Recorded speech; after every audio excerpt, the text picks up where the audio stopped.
Hello, Brilliance ရဲ့ HKPU Scholarship Webinar ရဲ့episode 2လေးကနေပြီးတော့ပြန်လည်ကြိုဆိုလိုက်ပါတယ်။ So ဒီ video လေးမှာတော့ညီမတို့က HKPU ရဲ့ Student Life အကြောင်းကိုကိုလင်းတစ်ထွန်းနဲ့ဆက်ပြီးတော့ discuss လုပ်သွားမှာပဲဖြစ်ပါတယ်ရှင်။ပထမ video လေးကိုမကြည့်ရသေးဘူးဆိုလို့ရှိရင်လည်း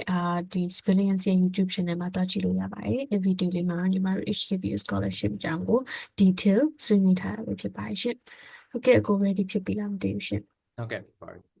ဟုတ်ကဲ့ ready ဖြစ်ရင်ညီမတို့ပထမဆုံး question လေးစလိုက်ပါမယ်။ So ပထမ question လေးကတော့ဒီ scholarship ကိုပေါ့နော်အကိုရရှိပြီးတဲ့အချိန်မှာအကိုအနေနဲ့ financial support အပြင်တခြားဘယ်လိုမျိုး opportunities တွေရသေးလဲပေါ့။ဥပမာအကိုအနေနဲ့ networking opportunities တွေတိုးလာတာမျိုးဘယ်လိုမျိုးရောရှိလားပေါ့နော်။အဲ့ဒါလေး share ပေးပါဦးရှင်။ အဓိကတော့ကိုယ့်ရဲ့ community တိုးလာပေါ့နော်ကိုယ့်ရဲ့ socialize လုပ်ရတဲ့ community တိုးလာတယ် area network တွေ share သွားတယ်ပြီးရင် networking opportunities တွေရှိမယ်ပြီးရင်အဲ့လို events တွေသွားရတဲ့အတွက်ကြောင့်ကို internship opportunities တွေပါရှိရပေါ့နော်အဓိကတော့ကျောင်းသားရဲ့အကိုက business student ဖြစ်တဲ့အတွက်ကြောင့် networking ကအရင်လိုရပေါ့အကယ်၍ HKPU ဟိုလာမယ်ပြီး Hong Kong လာမယ် business major နဲ့တက်ချင်တဲ့လူတွေအတွက်ကြတော့networking အရေးကြီးဆုံးပဲအဲကြောင့်မို့ networking ကိုတော့ view site စေချင်တယ်ဟိုကိုကြတော့ financial support ပြင်အဲ့လို networking event တွေအများကြီးရှိရယ် competition တွေအများကြီးရှိရယ်ပေါ့နော်business school ကနေ provide လုပ်တဲ့ဟာတွေအဲ့လိုဟာတွေကိုတက်ပါအဲ့လိုဟာတွေတက်မှာကိုယ့်ရဲ့ network ကျလာပြီးတော့ကို internship ရလာမယ်အလုပ်ရလာမယ်ပြီးတော့ကျောင်းမှာတွေ့ရတဲ့ community ကလည်းအကုန်လုံးအဆင်ပြေရယ် like very friendly very welcome ပြီးတော့ဘာလို့ဆိုတော့ local တွေနဲ့ပဲမဖြစ်နေဘူး internship HKPU က international student က like around at least like 40% လောက်ရှိရယ် exchange တွေရှိရယ်တခြား full time international student တွေရှိရတဲ့ကြောင့် like ကျောင်းlonely မဖြစ်ကြဘူး normally အဲကြောင့်မလို့ socialize ကတော့ very comfortable I would say ဟုတ်ကဲ့ပါso ဒီ question လေးနဲ့ပဲဆက်ဆက်ပြီးတော့နောက် question ကတော့ဒီ scholarship ရပြီးတဲ့အချိန်မှာပေါ့နော်အခုရဲ့ career goals တွေဒီ professional aspirations တွေကိုဒီ scholarship ကဘယ်လိုများ support လုပ်ပေးခဲ့လဲဘယ်လိုများ influence လုပ်ခဲ့လဲဆိုတာလေး share ပေးပါအောင်ရှင်ကိုတို့စတက်ရတော့ first year မှာဆိုရင်တော့အဲ့လို major တွေမခွဲဘူးပေါ့နော် program တွေမျိုး business school ဆိုရင် business program ပဲပြီးကြတော့အဲ့လို first year ပြည့်ရဲ့ချိန်ကြမှာ like ကိုကသွားချင်တဲ့ specific area ကိုရွေးရပေါ့ဥပမာကိုက finance သွားချင်လား marketing သွားချင်လားပြီးရင် general business သွားချင်လားဒါမှမဟုတ် accounting သွားချင်လား economics and data analytics သွားချင်လားအခုကြတော့အဲ့ချိန်မှာ first year တက်နေနဲ့ like ကိုတက်တဲ့ course တွေကြည့်ရင်းနဲ့ကိုစိတ်ဝင်စားပါလေဆိုတော့ assess လုပ်တာပေါ့နော်အဲ့နဲ့အကို economics and data analytics ကိုပို့စိတ်ဝင်စားတယ်။ဟိုမှာ data analysis ဖြစ်နေတယ်အကိုကြတော့ဒါပေမဲ့ BU မှာကြတော့ business school မှာဆိုရင် data analytics ဆိုရင် computer science ဘက်ကိုသွားတယ်။ဒါပေမဲ့ကိုက business school ရွေးရတဲ့ကြောင့်အားကြောင့်မို့ econ နဲ့ DA ကိုရွေးလိုက်တယ်ပေါ့နော်။အဲ့အနေမှာအကိုဖြစ်ချင်တဲ့analyst ဘက်ကိုသွားလို့ရပါပေါ့။ so အခု business ယူထားပါတော့ so business ကနေပြီးတော့မှဒီ data analysis ကိုဘယ်လိုမျိုးတောင်းလဲလို့ပြောလိုက်တာကျင်းဟုတ် data analysis ကိုယူထားမိကြတော့ economics လည်းပါတယ် data analytics လည်းပါတယ်ဆိုကြောင့်နှစ်ခုလုံးကတော့like equally combine ဖြစ်တယ်လို့ပြောလို့ရတယ်ပေါ့okay သုံးခုလုံးရဲ့ aspect ပါတယ်ပေါ့နော်ဟုတ်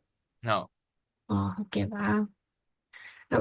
နောက်တစ်ခုနောက်မိခွန်းကတော့အခုဒီ Hong Kong Baptist University မှာအခုရဲ့ experience ကိုဘယ်လိုများ describe လုပ်လဲပေါ့နော်ဆို experience as in ဒီအခုဒီ school life လည်းပါတယ်ပြီးရင်အပြင်မှာကိုအလုပ်လုပ်လို့ရှိရင်ကို part time လုပ်တဲ့အကြောင်းပေါ့နော်အဲ့ဒါလေးလည်းအကုန်ပါရှိlike Hong Kong တခုနေအလုံးနေနေကတော့ I would say a bit stressful because Hong Kong က very fast paced industry ဖြစ်တယ်အဲကြောင့်မို့ကိုက adapt မလုပ်နိုင်ကိုကကြံခဲ့ပေါ့ဒါပေမဲ့ HKPU မှာကျတော့ like it's very comfortable and like because like စာတစ်ခုနဲ့မပြီးနေဘူးကိုယ့် network ကိုကိုassociation တွေနဲ့ရှိရဥပမာ student based association တွေရှိရ community clubs တွေရှိရအဲ့ဒီ join နဲ့ကြတော့ကိုယ့်ရဲ့ academic ပေါ်ရောက်တဲ့ pressure ပိုကျလာတယ်ပေါ့အဲ့မှာကိုကအဲ့လို I would say like academics and social life like very 50-50 here so like normally like ပုံမှန်ကျောင်းသားတွေတွေ့နေရတဲ့စာကြီးပဲဆိုတာမျိုးတော့မဟုတ်နေဘူးအဲ့ကြောင့်မို့ like very chill I would say if you're but like you also need to studyအပြင်နေလျှောက်သွားပါရတယ်တော့မပြောဘူးပေါ့နော် GPA တော့ကိုယ့်ကိုတင်ရမှာပေါ့အားရရှိမယ်ပြီးရင်အလောက်ကကျတော့ Hong Kong မှာနေရတာ CG ရပြောလို့ရတယ်ဒါပေမဲ့ okay if you are full time ဘာလို့ HKBU မှာ scholarship က3မျိုးရှိရပေါ့မြန်မာကျောင်းသားတွေအတွက် consider လုပ်မှာ full admission scholarship ဆိုပြီးရှိရပြီးရင် tuition based admission scholarship ဆိုပြီးရှိရပြီးရင် belt and rope ဆိုတာရှိရ full admission scholarship ကကြတော့အကုန်လုံး tuition fee ပေးရtuition fee ပေးရပြီးရင် living expense ပေးရပေါ့အဲ့ဒါကြတော့သူ့ရဲ့ total amount ကဟောင်ကောင်ဒေါ်လာ2သိန်းလောက်တော့ကျတယ်ဆိုရင်ပြီးရင် living expense ကအေးမှာပါရဲ့2သိန်းနဲ့မှာ living expense ကတစ်နှစ်ကိုသူတို့က HKT 5000လောက်ပေးရ2 semester so like even if you're not working it's like it can cover if you're not spending a lot အများကြီးမသုံးနေရင်တော့9000လောက်တယ်လို့ပြောလို့ရတယ်ပြီးရင်နောက်တစ်ခုက tuition base ဆိုတာရှိရ tuition base ကကြတော့ living expense မပေးဘူးသူတို့ tuition fee ကိုသူတို့ cover ပေးရပေါ့နောက်ဆုံးတစ်ခုမြန်မာကျောင်းသားတွေအတွက်ထုတ်ထားတဲ့ belt and rope ဆိုတာလည်းရှိရအဲ့ဒါကြတော့အဲ့ဒါလည်း tuition fee ပဲ cover ပေးရ living expense cover မပေးဘူးဒါပေမဲ့မြန်မာကျောင်းသားတွေအတွက်တည်တံ့ထုတ်ထားပြီးတော့သူက quota ကို10ရောက်လောက် max 10ရောက်လောက်ဒီလိုသူတို့ official website နဲ့ state လုပ်ထားတယ်ဆိုတော့နှစ်တိုင်းအောင်မြန်မာကျောင်းသားတွေရောလက်ခံနေရပေါ့ ဟုတ်ကဲ့ ပိုကြတော့ full time ဖြစ်တဲ့အတွက်ကြောင့် living expense လည်းရတယ်ပြီးရင် full time student တွေကတခုအဆင်ပြေရကြတော့ကျောင်းမှာ dorm ရှိရလေ dorm ရှိရဆိုရင် full time students တွေက first year နဲ့ second year ကို priority ရရပေါ့အဲကြတော့အပြင်မှာနေရရှာမလို့တော့ပေါ့ဘာလို့အပြင်မှာ rent တွေအရင်စီကြီးရဒီကျောင်းက rent တွေထက်2ဆ3ဆလောက်အနည်းဆုံးသွားကြတော့full time student ဖြစ်ရင်တော့အဆင်ပြေပေါ့နော်အကယ်၍part time လုပ်ချင်ရင်လည်း part time လုပ်ချင်လည်းရှိရကျောင်း on campus လုပ်လို့ရတယ် off campus လည်းလုပ်လို့ရတယ်ပေါ့ဒါပေမဲ့ off campus ကတော့ I would say off the record because like, it's not legal and so like on campus မှာကြတော့ max က16 hours လုပ်လို့ရတယ် but realistically you will say like you can work for like 8 to 10 hours because တခြားကျောင်းသားတွေလည်းရှိတယ်ကြောင့်လေအမျိုးမျိုးရှိရဲဘယ် office ကျောင်းရဲ့ဘယ် department မှာလုပ်လို့ရရှိရဲတခြား center တွေမှာလုပ်လို့ရရှိရဲအဲ့လိုရှိရပါတော့ပြီးရင် off campus ကကြတော့ကိုယ့်ကိုရှာရမှာပေါ့အဲ့တကူရှိ part time အတွက်ဆိုရင်ဥပမာpart time အတွက် internship ရှာချင်လားဒါမှမဟုတ်ရင်တခြားတကယ်ပဲ part time စားတော့ဆိုင်မှာလုပ်server အနေနဲ့လုပ်ချင်လား over shop အနေမှာလုပ်ချင်လားအဲ့တော့ကိုယ့်ကိုတော့အဲ့အရာကိုယ့်ကိုရှာရတယ်ဒါမှမဟုတ်တခြား part time အနေနဲ့လည်း tutoring တွေလုပ်လို့ရတယ်ကိုက IGCSE နဲ့ပြီးရ IP နဲ့ပြီးရဆိုရင်အဲ့အရာကိုတခြားကျောင်းသားတွေ study group တွေမှာတွားကြည့်ပြီးတော့ကို part time tutor အနေနဲ့တွားလို့ရတယ်အဲ့အရာပေးကောင်းတယ်ပေါ့တပတ်ကို2နာရီလောက်လုပ်ရင်တော့မစိုးလို့ပြောလို့ရတယ်ဆိုတော့ကိုယ့်ရဲ့ expenses ကို cover ဖြစ်တယ်အဲ့ကြောင့်မို့ overall like ဒီကိုမလာခင်တော့ကြည့်မယ်ဆိုရင် Hong Kong အရင်စီကြည့်ရပေါ့ထင်ကြတယ်အကိုလည်းထင်ခဲ့ဘာလို့ Hong Kong like would I be able to cover everything but like ဒီမှာကျတော့တွန်းနေသူတော့အဆင်ပြေပါတယ်သူ့ရဲ့ pay နဲ့သူအဆင်ပြေသွားတယ်ပေါ့နော်တွန်းနေသူကိုကအလုပ်လေးနည်းနည်းလုပ်ရတယ်စာလေးပြန်လုပ်ရတယ် like balance ဖြစ်နေရင်တော့အဆင်ပြေဟုတ်ကဲ့ပါဟိုဒီတခြားဒီ life in Hong Kong နေဆိုလို့ရှိရင် safe ဖြစ်တယ်လို့ပြောမလားကိုက Hong Kong ဆိုတော့လေဒီ conflict လည်းနည်းနည်းဟွာဖြစ်နေရောလေ Hong Kong like it's like one of the safest place ever like the China nation